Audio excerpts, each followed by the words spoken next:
The government will tell us that austerity is over, and I can acknowledge that there are various signs of that. But, and it is a big but, unless ordinary people feel austerity is over, well then it's not. And those of us who represent certain constituencies, and I include my own Dublin Central in this, because we've high rates of unemployment, high levels of lone parents, extensive waiting lists and homelessness, we know that austerity is far from over.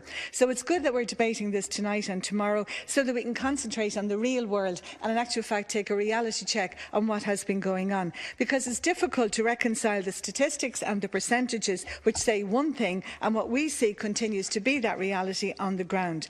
And one reality, and we can't avoid it because the statistics are there, and Deputy Boyd Barrett has done a very comprehensive work on this, private members, on those statistics, is the growing inequality in society. And we know that income inequality will increase further unless there is a change in economic and social policy.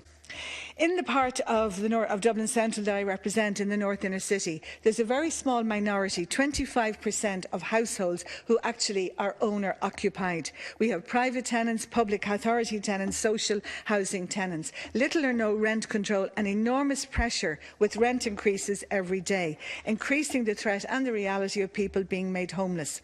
We have high rates of unemployment and youth unemployment, and when that happens in areas of high deprivation, and I see it every day, we see increasing drug dealing, street dealing as potential income, and increasing acquisitive crime to find money for drugs. And this is feeding the misery of continued austerity. And Minister Noonan, I think it was today, acknowledged about youth unemployment in Europe fostering extremism. Well, I think it's fostering so many other social ills in our society, and one major threat to young people is to their self-esteem.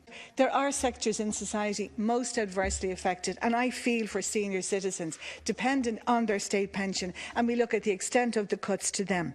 Yes, you did have to make difficult decisions, but those decisions were disproportionately difficult for certain sections of society, particularly the lone parents, senior citizens, disability groups and communities like those that I represent. So how do we address this inequality? Well, one suggestion is, at the very least, that the full corporate tax is collected, or that there might even be a consideration of increasing it by even 1%, because actually corporate profit is not a human right. And I think it's time that we looked back at the human rights of our citizens as opposed to the corporations. And I think that would be one step, very practical step, that could come from tonight.